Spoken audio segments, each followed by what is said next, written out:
El regreso a la mansión de los Cedros no fue el evento glorioso que Isabel había imaginado durante sus 5 años de exilio voluntario en las gélidas tierras del norte.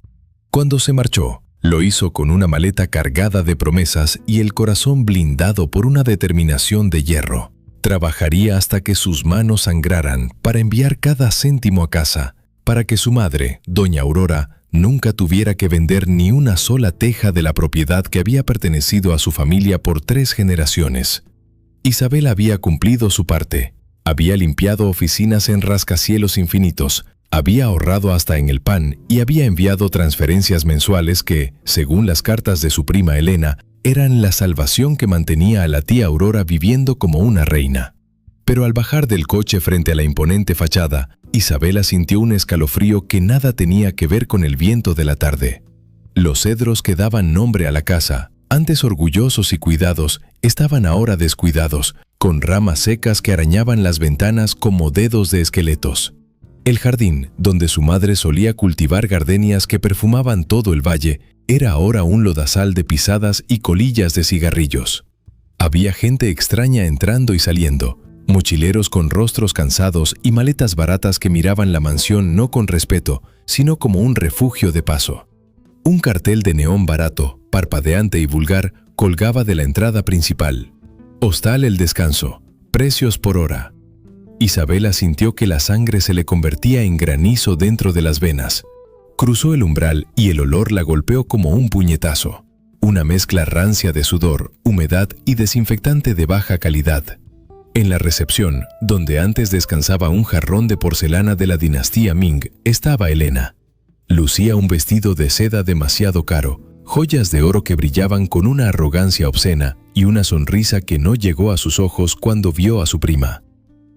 «Isabela, querida, no te esperábamos hasta el próximo mes», dijo Elena, extendiendo sus manos enjolladas, pero Isabela no se movió. «No me mires así. Las cosas han sido difíciles. Tuve que optimizar los recursos.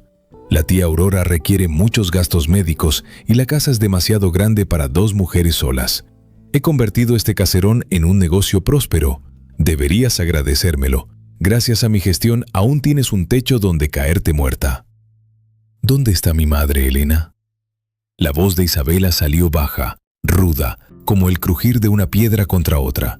No había rastro de la joven sumisa que se fue hace años. El mundo la había endurecido y sus ojos tenían ahora la profundidad insondable de los lagos árticos. Elena vaciló por un segundo, su sonrisa flaqueó, pero recuperó la compostura de inmediato. «Está descansando. Ya sabes que su mente divaga. Está en el ala oeste, muy tranquila. Pero no puedes verla ahora. El médico ordenó reposo absoluto. Ven, deja que te asigne una habitación de huéspedes, aunque estamos casi llenos.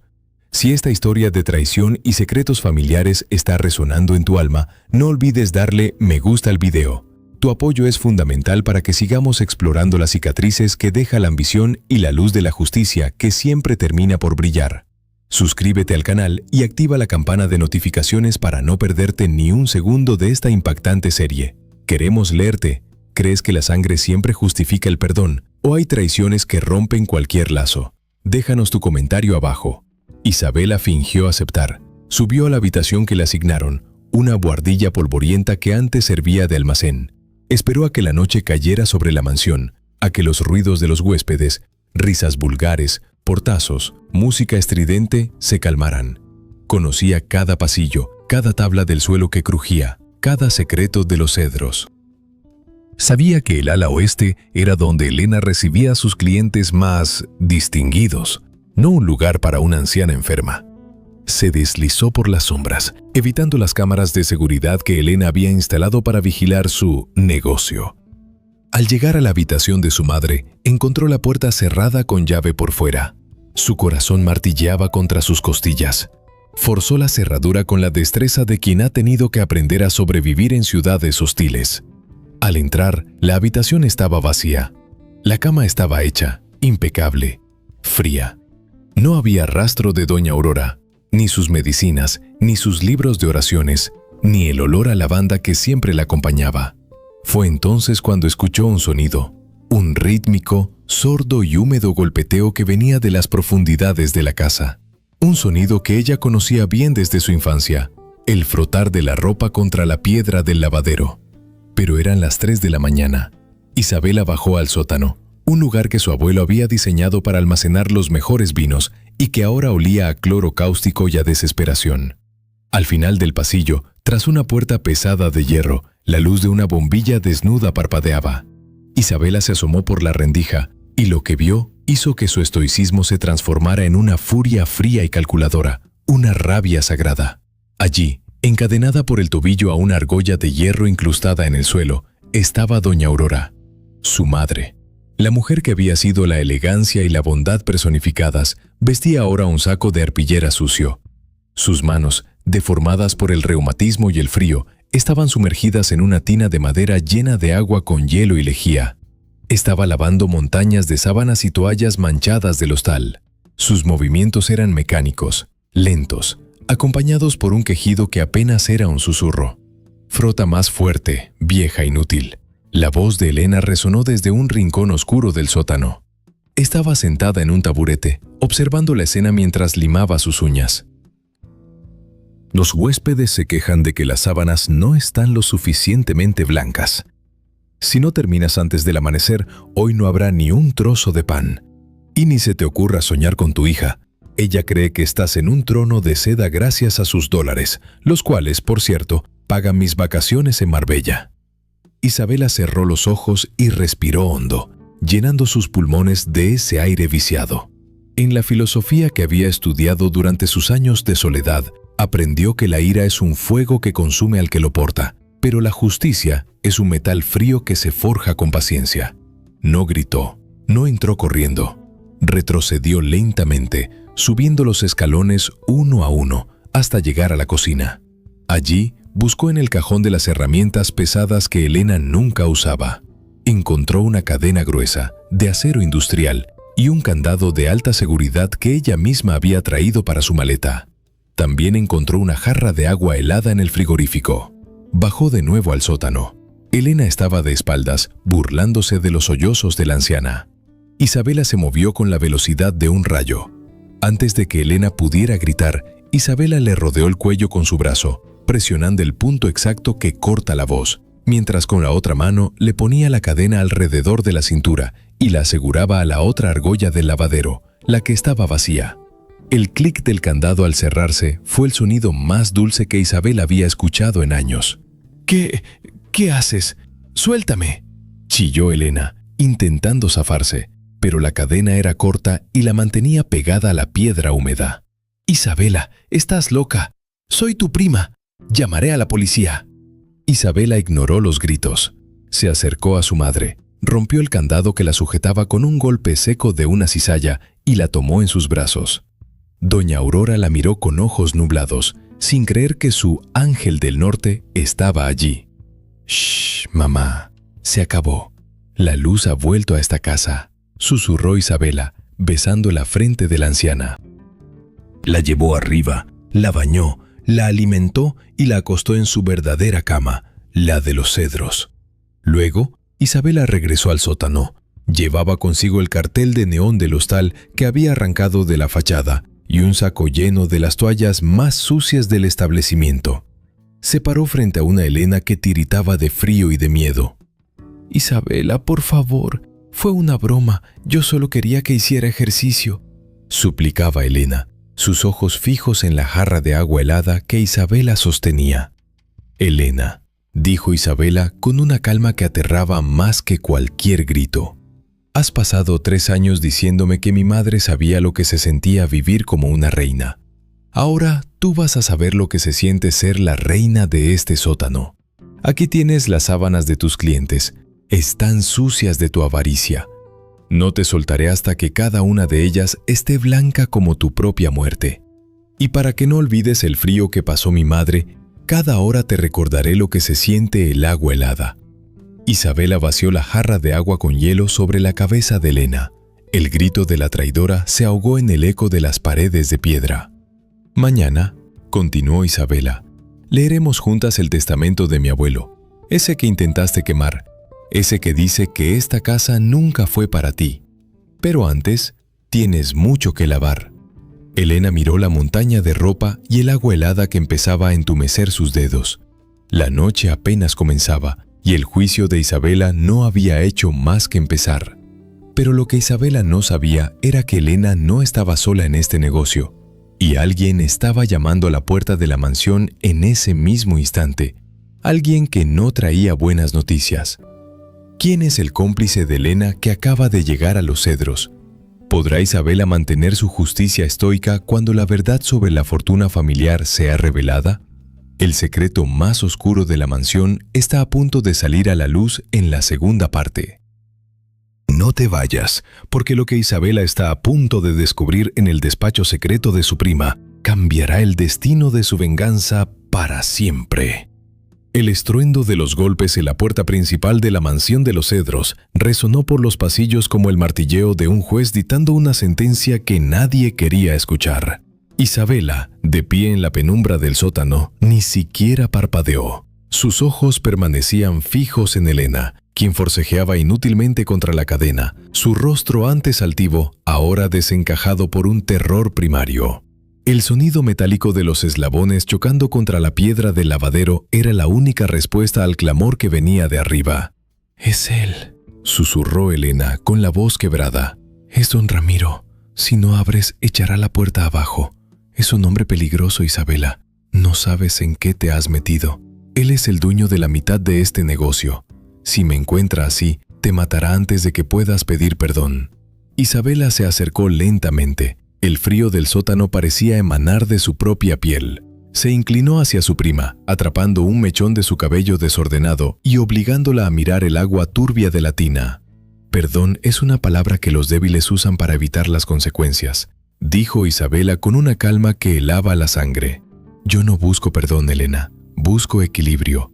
Y don Ramiro no es más que otra mancha que este lugar necesita lavar. Frota, Elena.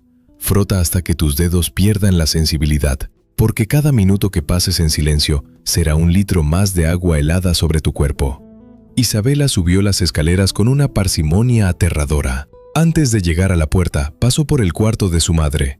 Doña Aurora dormía un sueño profundo, inducido por el agotamiento de años de esclavitud, pero en su rostro, por primera vez en mucho tiempo, no había rastro de la mueca de dolor que la cadena le había grabado. Isabela cerró la puerta con suavidad y se dirigió a la entrada principal. Si esta lección de justicia estoica te está haciendo reflexionar sobre el valor de la dignidad, no olvides darle me gusta al video. Tu apoyo nos permite seguir narrando estas historias de redención y coraje. Suscríbete y activa la campana, porque el destino de Isabela y su madre pende de un hilo de acero. Cuéntanos en los comentarios, ¿crees que la justicia debe ser siempre poética o prefieres la frialdad de la ley? Te leemos. Al abrir la puerta, el aire húmedo de la noche entró con violencia. Frente a ella estaba don Ramiro, un hombre de hombros anchos, envuelto en un abrigo de lana oscura que olía a tabaco rancio y a poder mal habido. Sus ojos recorrieron a Isabela con una mezcla de sorpresa y lascivia. «¿Quién eres tú? ¿Dónde está Elena?», preguntó, intentando entrar por la fuerza, pero Isabela no retrocedió ni un centímetro. Su cuerpo era una muralla de voluntad. «Soy la dueña de esta casa», respondió Isabela. «Elena está ocupada pagando sus deudas pendientes, y usted, don Ramiro, llega justo a tiempo para la auditoría». Ramiro soltó una carcajada ronca, una risa que nació de la arrogancia de quien cree que el dinero puede comprar hasta el aire que otros respiran. Intentó apartarla con un brazo pesado, pero Isabela, con un movimiento fluido y preciso, atrapó su muñeca y presionó un nervio que hizo que el hombre cayera de rodillas, soltando un gemido de incredulidad. «En mis años de exilio», susurró Isabela al oído del hombre, «aprendí que los imperios construidos sobre el dolor ajeno tienen cimientos de cristal. Usted cree que es el lobo en este bosque, pero ha olvidado que incluso los lobos mueren de hambre cuando el invierno es lo suficientemente largo. Entre, don Ramiro. Tenemos mucho de qué hablar en el despacho». Lo arrastró hacia el interior y cerró la puerta con doble cerrojo. La mansión, ahora en silencio, parecía observar la escena con una expectación sombría. Isabela lo llevó al despacho de Elena, un lugar que alguna vez fue la biblioteca de su padre y que ahora estaba plagado de botellas de licor caro y ceniceros llenos. En la pared, detrás de un cuadro vulgar, Isabela encontró lo que buscaba: una caja fuerte empotrada. Ramiro, recuperando el aliento pero aún sujetándose la muñeca, la miraba con odio. «No saldrás viva de esta perra. Tengo gente en todo el valle. Elena y yo tenemos un contrato. Este hostal es solo el principio. Los contratos firmados con sangre de inocentes no valen ni el papel en el que se escriben», replicó Isabela. Se sentó en la silla de cuero y lo miró fijamente. «He encontrado los registros de las transferencias. El dinero que envié durante 5 años no fue para medicinas. Fue invertido en este hostal de mala muerte y en pagar sus deudas de juego, don Ramiro. Usted ha estado exprimiendo a mi madre y a mi prima, pero solo porque mi prima es una traidora que prefirió ser cómplice antes que humana».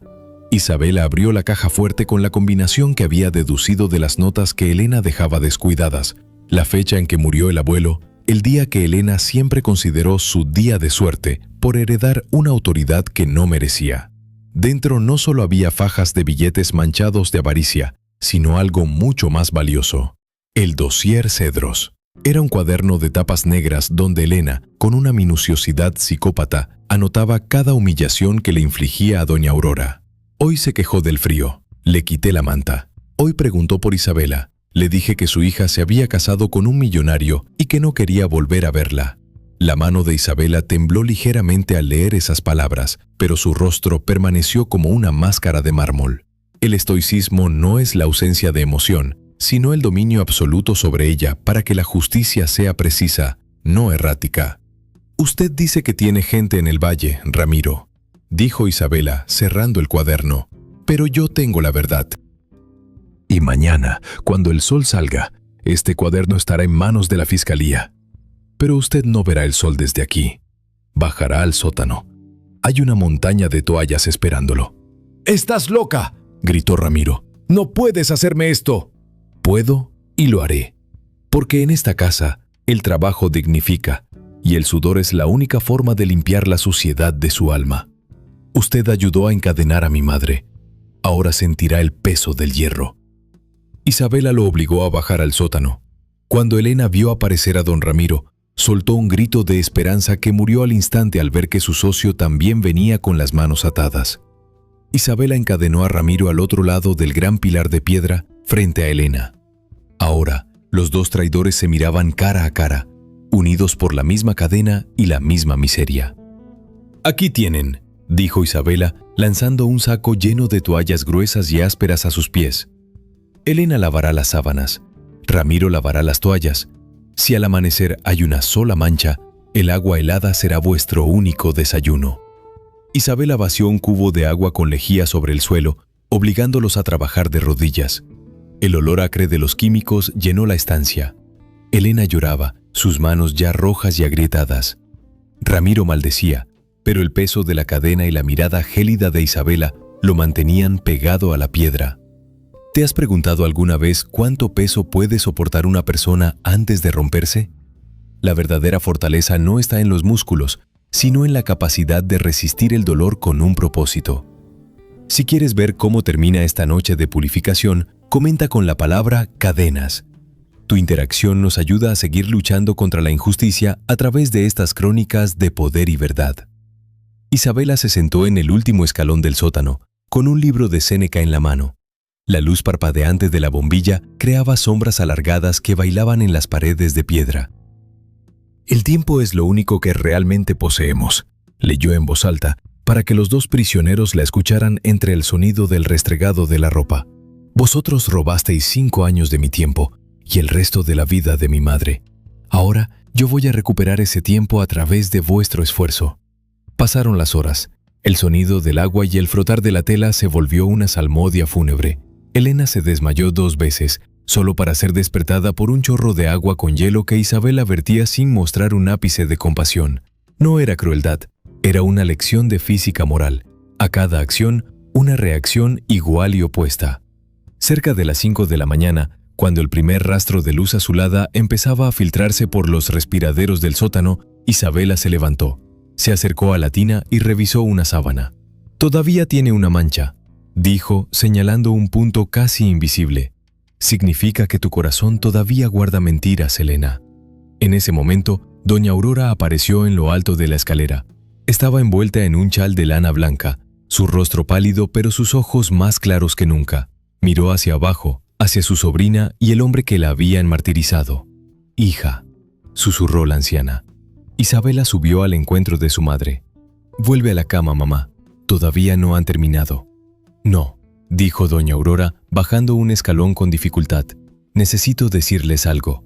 Algo que Elena no sabe. Algo que el abuelo dejó escondido no en la caja fuerte, sino bajo las mismas piedras de este lavadero donde me obligasteis a sangrar». Elena levantó la vista, sus ojos inyectados en sangre. Don Ramiro se detuvo, su respiración agitada llenando el silencio. «¿De qué hablas, vieja loca?», rugió Ramiro. «Hablo de la verdadera herencia», continuó Aurora con una voz que recuperaba su antigua autoridad. «Hablo de la razón por la cual esta mansión se construyó sobre este sótano. Isabela, hija mía, mueve la piedra central, la que tiene la marca del cedro. El testamento que ellos tienen es falso». El verdadero siempre estuvo esperando a que la persona correcta regresara con las manos limpias. Isabela miró hacia el suelo del lavadero. Elena empezó a forcejear con una desesperación renovada, olvidando el dolor de sus manos. ¿Qué secreto ocultaba el sótano de los cedros? ¿Qué contenía aquel testamento real que podría destruir no solo a Elena y Ramiro, sino a toda la estructura de poder del valle? Isabela se agachó para mover la piedra, pero justo en ese momento se escuchó el sonido de varios coches derrapando en la entrada de la mansión.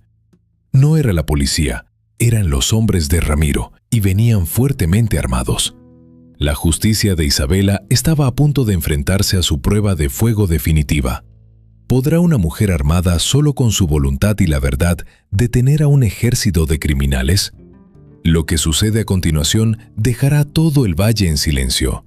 El final de la noche se acerca, y con él una revelación que hará que las cadenas del sótano parezcan un juego de niños. Suscríbete ahora para no perderte la tercera parte, donde la sangre y el honor se encontrarán bajo la sombra de los cedros. Lo más impactante está por venir. El estruendo de los frenazos sobre la grava y el portazo metálico de las camionetas cortaron el aire pesado del sótano. Isabela permaneció inmóvil, con la mano aún rozando la fría piedra del lavadero que su madre le había señalado. Sus sentidos, agudizados por años de disciplina y soledad en el extranjero, registraron cada detalle. El sonido de los cerrojos de las armas al ser montados, los gritos de mando de hombres que no conocían la piedad y la risa histérica que brotó de la garganta de Ramiro. «Ya están aquí, maldita», rugió Ramiro, tirando de la cadena con una fuerza desesperada que hizo saltar chispas contra el pilar de piedra. «Mis hombres no preguntan, solo disparan. Suéltame ahora y quizás les pida que te den una muerte rápida. Elena, deja de llorar y prepárate, que hoy recuperamos el mando». Elena, con las manos entumecidas y la piel de los dedos desprendiéndose por la lejía, levantó la vista. Una chispa de malicia regresó a sus ojos inyectados en sangre. Creía que el destino le estaba devolviendo el favor, que la oscuridad del sótano pronto sería reemplazada por la luz de las linternas de sus mercenarios. «¿Lo oyes, Isabela?», susurró Elena con un hilo de voz cargado de veneno. «La justicia de la que hablas no es más que una ilusión. El mundo pertenece a los que tienen los fusiles, no a los que leen libros de filosofía. Vas a terminar en el mismo lavadero donde pusiste a mi tía, pero tú no saldrás viva». Isabela se puso de pie con una lentitud que desconcertó a sus prisioneros. No había rastro de pánico en sus facciones. Miró a su madre, doña Aurora, que permanecía en el escalón, serena, como si supiera que el acero del alma de su hija era más fuerte que cualquier bala. «Mamá, entra en la despensa del fondo y cierra el cerrojo de hierro. No salgas hasta que escuches 3 golpes en la madera», ordenó Isabela. Aurora asintió y se retiró con la dignidad de una reina que confía ciegamente en su general. Isabela se giró hacia Ramiro y Elena. Caminó hacia el grifo principal del sótano, el que alimentaba las tinas de lavado, y lo abrió al máximo. El agua empezó a desbordarse, inundando el suelo de piedra donde los 2 traidores permanecían encadenados. «¿Qué haces?», gritó Ramiro, sintiendo el agua helada subir por sus rodillas. «¡Vas a inundar esto!». «El agua limpia, Ramiro. pero también revela las grietas, dijo Isabela. Cogió un saco de jabón potásico en polvo y lo esparció con violencia sobre el suelo inundado. En pocos segundos, la superficie del sótano se convirtió en una trampa resbaladiza de espuma química y agua helada. Vosotros habéis convertido esta casa en un mercado de carne y traición. Ahora vais a ver cómo vuestro propio ejército cae ante la simplicidad de la física. Isabela apagó la bombilla del sótano. La oscuridad absoluta se tragó la estancia, interrumpida solo por el sonido del agua corriendo y los lamentos de los encadenados. Isabela no se ocultó, se convirtió en parte de las sombras. Si estás sintiendo la presión de este enfrentamiento y crees que la verdadera fuerza reside en la calma y no en la violencia, dale me gusta al video ahora mismo. Tu apoyo es la muralla que protege estas historias de honor y justicia. Suscríbete y activa la campana, porque Isabela está a punto de demostrar que una mente estoica vale más que 1000 soldados. Déjanos un comentario con la palabra estoicismo si quieres ver la caída de los mercenarios. Se escuchó el primer golpe en la puerta del sótano. «Ramiro, Elena, estamos entrando», gritó una voz ronca. La puerta se dio con un estruendo y 3 hombres irrumpieron con linternas acopladas a sus fusiles. Los haces de luz bailaban frenéticamente, pero al tocar el suelo, los hombres no encontraron resistencia sólida. El primero de ellos resbaló violentamente sobre la capa de jabón y agua, cayendo de espaldas contra la piedra. El segundo, al intentar sostenerse en su compañero, perdió el equilibrio y su arma se disparó hacia el techo, provocando una lluvia de cascotes. Isabela emergió del rincón más oscuro. No usó armas de fuego. Usó un pesado cable de acero que solía servir para tender las sábanas. Con un movimiento preciso, enredó el cable en las piernas del tercer hombre y tiró con la fuerza de quien ha movido bloques de hielo en el norte. El hombre cayó de bruces en la tina de lavado, tragando agua con lejía. El sótano se llenó de gritos sordos y el sonido de cuerpos chocando contra el suelo resbaladizo. Ramiro, desde su posición encadenada, gritaba instrucciones inútiles, pero sus propios hombres estaban cegados por la espuma y el dolor. Isabela se movía entre ellos como un espectro, desarmándolos con golpes quirúrgicos en los puntos de presión, utilizando la misma cadena de lavado para inmovilizarlos uno contra otro. «¡Maldita seas, Isabela!», chillaba Elena en la oscuridad. «¡Suéltanos! Esto no es justicia, es tortura». «Justicia», dijo Isabela, mientras terminaba de atar al último mercenario con las mismas toallas húmedas que ellos habían obligado a lavar a su madre. «Es que aquellos que se creen amos del destino terminen siendo esclavos de sus propios errores. Estos hombres vinieron por dinero y han encontrado el suelo que vosotros mismos ensuciasteis». Cuando el sótano quedó en silencio, Isabela encendió de nuevo la luz.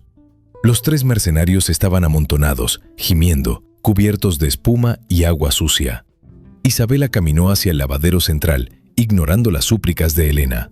Se agachó y con un esfuerzo sobrehumano movió la piedra con la marca del cedro. Bajo la piedra no había oro, ni joyas. Había un pequeño cofre de plomo sellado con cera roja. Isabela lo abrió. Dentro había un pergamino antiguo y una llave de latón. Elena, al ver el cofre, se quedó muda. Sus ojos se abrieron con una mezcla de codicia y pavor. Sabía que ese objeto era la leyenda de la familia, algo que el abuelo siempre mencionó, pero que nadie creyó real.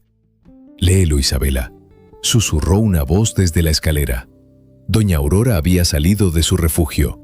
Sus ojos brillaban con una luz antigua. «Lee la última voluntad del hombre que plantó los cedros». Isabela desenrolló el pergamino y leyó en voz alta, su voz resonando con una fuerza que parecía hacer vibrar las cadenas de los prisioneros. «A mis descendientes, la mansión de los cedros no es una propiedad de muros y tierras, sino un templo de rectitud. He dejado constancia de que la propiedad pertenece únicamente a aquel que, en tiempos de oscuridad, elija lavar las manchas de la familia con el sudor de su propia frente y no con la sangre de los demás. Aquel que use esta casa para la codicia queda despojado ipso facto por estas letras, y la llave de latón abrirá la cámara de la verdadera riqueza, la libertad de los que fueron oprimidos». Isabela levantó la llave de latón, miró a Elena y a Ramiro. «El testamento que usasteis para usurpar este lugar, Elena, es papel mojado. El abuelo previó vuestra calaña. Esta llave no abre un tesoro de monedas, abre la escritura original que está depositada en el altar de la capilla vieja, una escritura que se activa solo con esta llave y con la presencia de un heredero que haya demostrado honor. Ramiro escupió al suelo, aunque estaba cubierto de jabón. ¿Y qué vas a hacer ahora? ¿Matarnos? Si lo haces, irás a la cárcel. No tienes salida, Isabela. ¿Mataros? Isabela sonrió con una frialdad que hizo que Ramiro guardara silencio. No, he llamado a la Fiscalía Estatal hace 2 horas. Los mismos registros que encontré en tu despacho ya están siendo procesados. La policía de verdad, no tus mercenarios, está a punto de llegar. Pero antes de que os lleven, todavía quedan 10 sábanas por lavar. ¿Te has preguntado alguna vez por qué la verdad siempre tarda en salir, pero cuando lo hace, destruye todo a su paso? Si quieres ver el momento final en que Elena y Ramiro son llevados por la ley y la revelación de lo que hay en la capilla vieja, comenta con la palabra verdad. Tu participación nos ayuda a seguir luchando contra la injusticia. Isabela obligó a Elena y a Ramiro a retomar el trabajo. Bajo la mirada de los mercenarios derrotados y de doña Aurora, los 2 traidores tuvieron que restregar las últimas sábanas con sus manos sangrantes. Era el acto final de su purificación forzada. Cada vez que intentaban detenerse, Isabela recordaba el peso de la cadena que su madre llevó por años. Cerca del alba, las sirenas de la policía estatal empezaron a oírse a lo lejos, subiendo por el camino de los cedros. Isabela se acercó a su prima que sollozaba sobre la tina. «Elena», dijo Isabela, «la libertad es un estado mental. Tú estuviste presa de tu ambición mucho antes de que yo te pusiera esta cadena. Ahora, la cárcel de Muros solo será un reflejo de la cárcel que ya llevas dentro». Isabela soltó el candado de la cadena de Elena y Ramiro justo cuando los agentes entraban en la mansión. Los entregó con los documentos originales en la mano. La policía se llevó a los mercenarios y a los socios criminales en medio de la luz azul y roja que bañaba los cedros. Pero mientras Isabela veía cómo se llevaban a su prima, notó algo extraño en la mirada de uno de los oficiales de policía. Un hombre joven que evitaba mirarla a los ojos y que sostenía la llave de latón que Isabela le había entregado para custodiarla. «Oficial», dijo Isabela, «¿a dónde lleva esa llave? El altar de la capilla está en la otra dirección». El oficial no respondió.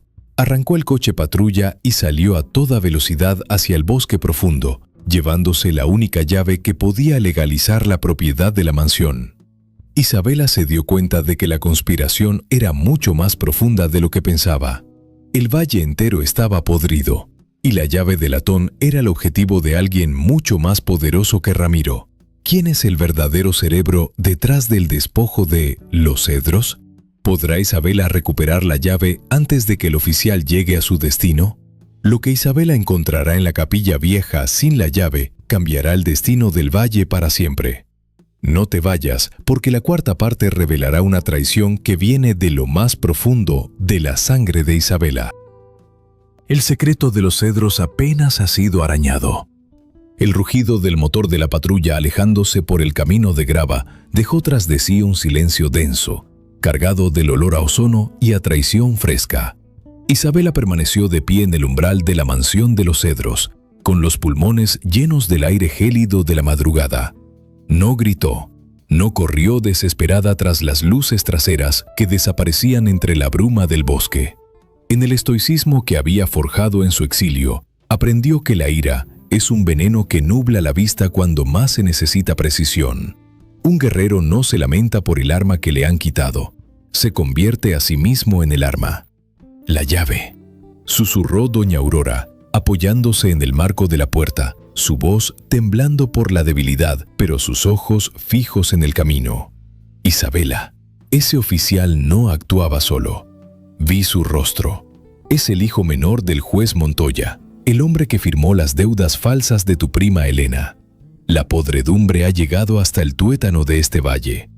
Si llegan a la capilla antes que tú, usarán la llave para reclamar el título de propiedad bajo una ley de emergencia que ellos mismos redactaron». Isabela se giró hacia su madre. La luz de la luna bañaba su rostro de mármol, dándole un aspecto espectral, casi divino. No importa cuántas llaves tengan, mamá. El abuelo no era un hombre de cerraduras simples.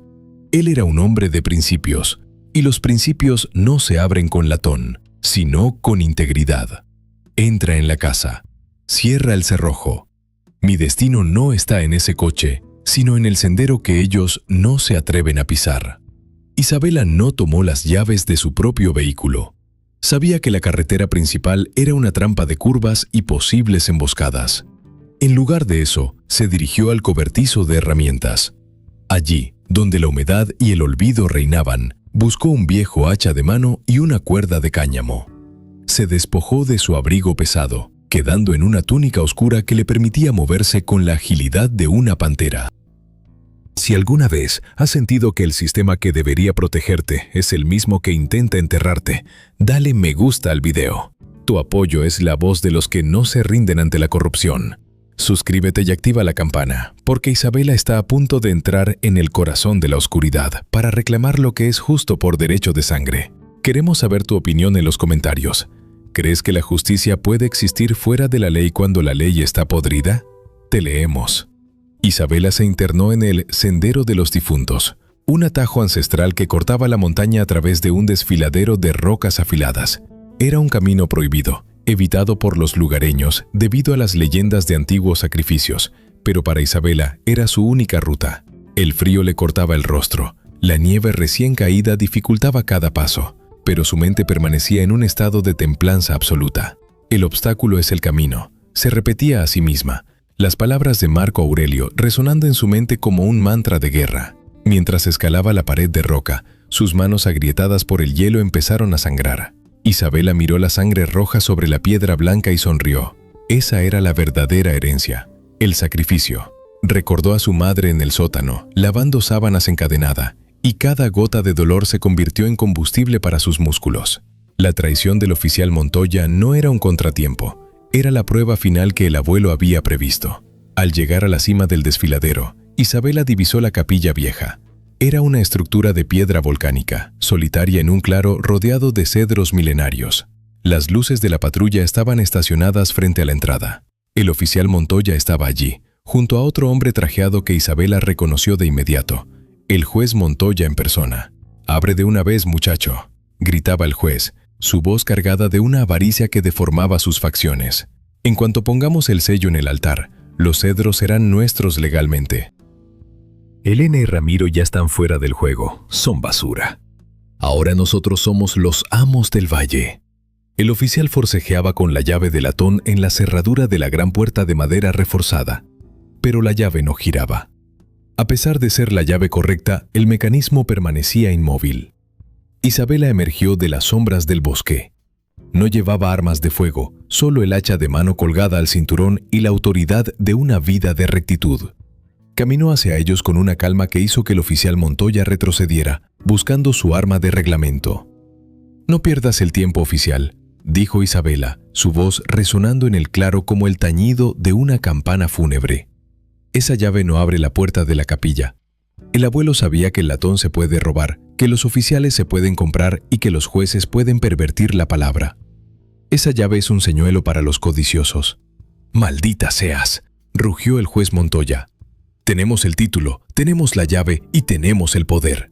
¿Quién eres tú para detenernos? Solo una costurera que se fue a lavar platos al extranjero». «Soy la cicatriz que este valle olvidó», replicó Isabela, acercándose al altar exterior de la capilla. «Soy el resultado de cada sábana que mi madre lavó con su sangre mientras vosotros brindabais con licor robado. El abuelo diseñó esta cerradura para que solo se abra con un peso específico, el peso de la conciencia. ¿Alguna vez has visto a alguien poderoso frustrado por algo que no puede comprar con dinero? La verdadera riqueza es el conocimiento que solo la virtud otorga. Si quieres ver el secreto de la cerradura de los cedros, comenta con la palabra honor. Tu interacción ayuda a que esta crónica de justicia estoica llegue a más corazones que necesitan esperanza. Isabela se colocó frente a la puerta. Ignoró el cañón de la pistola del oficial Montoya, que temblaba a pocos metros de su cabeza. Un estoico sabe que la muerte es inevitable, pero la deshonra es una elección. Miró fijamente al oficial. «Dispara si crees que tu bala puede girar la cerradura», dijo Isabela. Pero si lo haces, el secreto de los cedros morirá conmigo y este lugar se convertirá en vuestra tumba política. El abuelo dejó una confesión grabada en el mecanismo.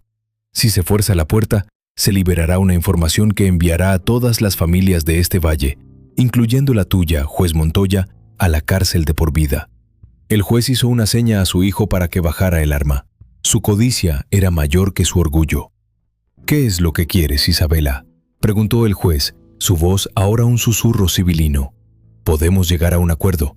Te daremos una parte. Podrás vivir como una reina, sin tener que volver a trabajar. Solo abre esa puerta y déjanos sellar el documento». Isabela soltó una carcajada gélida. «Vuestro error es creer que busco comodidad. Busco redención. La puerta de la capilla no se abre con esta llave de latón. Se abre con el agua del lavadero». Isabela sacó de su túnica una pequeña botella que contenía el agua sucia y jabonosa de la tina, donde Elena y Ramiro habían estado lavando sábanas toda la noche. Vertió el líquido en una pequeña ranura en la base de la puerta. El mecanismo, diseñado con una ingeniería hidráulica ancestral, reconoció la densidad del jabón y el peso del esfuerzo. Con un crujido sordo, los pernos de hierro se retrajeron. La puerta se abrió lentamente, revelando un interior iluminado por cientos de velas que parecían no haberse apagado nunca. El juez y el oficial entraron empujando a Isabela, buscando el altar mayor donde supuestamente estaba el tesoro. Pero lo que encontraron los dejó paralizados. No había oro. No había títulos de propiedad de tierras infinitas. Había una gran tina de mármol llena de agua cristalina, y sobre ella, suspendida por hilos de seda, una única sábana blanca, impecable, perfecta. En la sábana, bordado con hilo de oro, estaba el verdadero testamento, pero las letras eran invisibles a simple vista. Solo se podían leer bajo una condición específica. «¿Dónde están las tierras? ¿Dónde están las cuentas bancarias?», gritaba el juez Montoya, golpeando el altar de mármol. «Esto es una burla. Ese viejo loco nos engañó a todos». Isabela se acercó a la tina de mármol. «El abuelo no dejó tierras para que las saquearais. Dejó la verdad para que os consumiera. Juez, para leer este testamento, debéis hacer lo que mi madre hizo por 5 años. Debéis sumergir vuestras manos en este agua y lavar esta sábana hasta que vuestra propia suciedad se desprenda.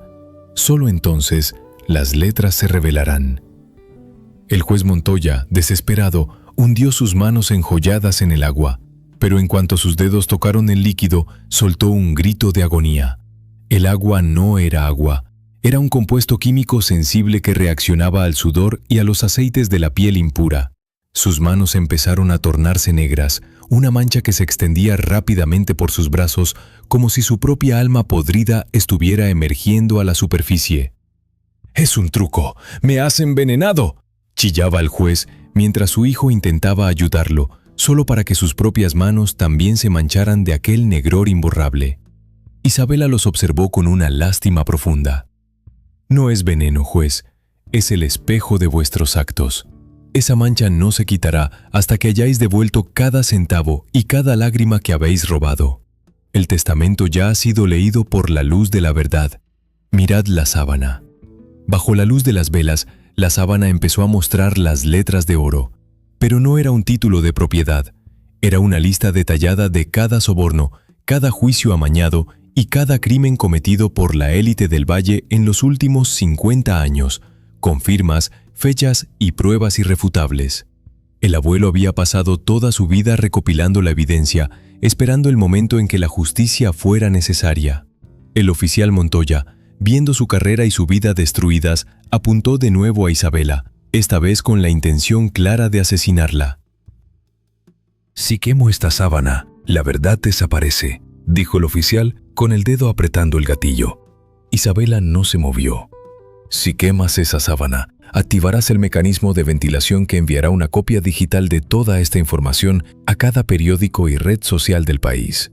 El abuelo no era solo un hombre de honor, era un hombre de visión. «Mi muerte solo será el disparador de vuestra caída definitiva». En ese momento, un sonido de pasos pesados se escuchó en la entrada de la capilla. Isabela sonrió. No era la policía estatal, era alguien que nadie esperaba ver, alguien que supuestamente había muerto en el extranjero hace años y que traía consigo el último secreto de la sangre de Isabela. ¿Quién es el misterioso hombre que acaba de entrar en la capilla, ¿Qué relación tiene con el abuelo y con la herencia de los cedros? El clímax final está cerca y la revelación destruirá todo lo que creía saber sobre Isabela. La noche está por terminar y el sol revelará quién queda en pie entre los cedros. Suscríbete ahora para la quinta y última parte. La justicia poética de Isabela está a punto de alcanzar su máxima expresión. No podrás creer el giro final. El cañón de la pistola del oficial Montoya no era más que un pequeño círculo de negrura absoluta frente a los ojos de Isabela, una pupila de acero que buscaba devorar su luz. Pero ella no parpadeó. En el silencio de la capilla vieja, solo se escuchaba el goteo rítmico de la tina de mármol y los lamentos ahogados del juez Montoya, cuyas manos, ahora teñidas de un negro azabache e indeleble, parecían garras de una sombra antigua. El tiempo, ese juez supremo que Isabela había aprendido a respetar en su soledad, parecía haberse detenido para observar el acto final de esta tragedia. «Aprieta el gatillo, muchacho», dijo la voz que venía desde la entrada, una voz que no era la de Isabela, sino una resonancia profunda, cargada de la sabiduría de los que han caminado por el Valle de la Muerte y han regresado para contar los pasos. Isabela sintió un vuelco en el corazón. Esa voz. La reconoció antes de ver su rostro. El hombre que cruzó el umbral vestía un abrigo largo, raído por el tiempo, y caminaba con una firmeza que hacía que las piedras del suelo vibraran. Su rostro estaba surcado por cicatrices que contaban historias de batallas olvidadas, y sus ojos, del mismo color que los de Isabela, brillaban con una autoridad que ninguna placa o toga podría otorgar. Era don Gonzalo, su padre. El hombre que el valle entero, incluida Isabela, creía muerto en un accidente de montaña hacía 7 años. Pero allí estaba, no como un fantasma, sino como el ejecutor final de la voluntad del abuelo. ¡Gonzalo!, chilló el juez Montoya, retrocediendo hasta chocar con el altar de mármol. «Tú estás muerto. Yo mismo firmé el acta de defunción. Yo vi cómo tu coche caía al barranco». «Firmaste un papel, Montoya, porque tu codicia te impedía ver más allá de tus propios sellos», replicó don Gonzalo, colocándose al lado de Isabela. «Pero la sangre de los cedros no se apaga con una caída. El abuelo y yo sabíamos que este día llegaría. Sabíamos que Elena y Ramiro solo eran los peones de una enfermedad mucho más profunda. Tú y tu estirpe de jueces comprados. Si esta revelación final te ha dejado sin aliento y crees que la verdadera justicia siempre encuentra su camino, incluso desde la tumba, dale me gusta al video ahora mismo. Tu apoyo es la luz que disipa las sombras de la traición. Suscríbete y activa la campana, porque estamos a punto de ver el desenlace de la mayor lección de estoicismo jamás contada. Déjanos un comentario con la palabra redención si sientes que Isabela y su padre han recuperado el honor de su sangre. El oficial Montoya, con la mano temblorosa, giró el arma hacia don Gonzalo. «No me importa quién seas. Si te mato ahora, todo esto termina.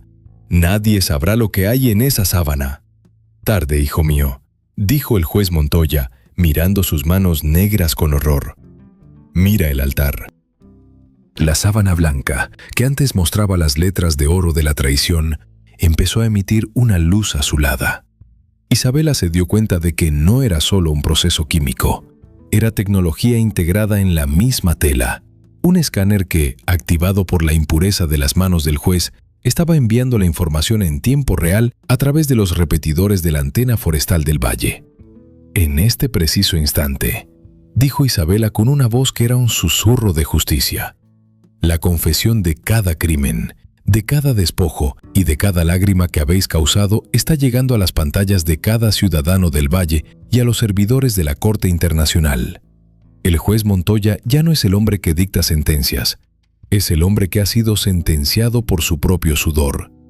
El oficial Montoya dejó caer el arma, se desplomó en el suelo de la capilla llorando de pura impotencia. Su carrera, su apellido y su futuro se habían disuelto en el agua jabonosa de la tina de mármol.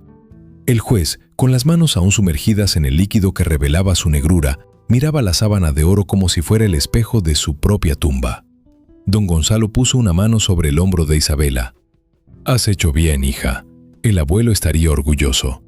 Lavaste las manchas de la familia con el sudor de la frente, no con la sangre del odio. Pero aún queda un asunto pendiente en la mansión.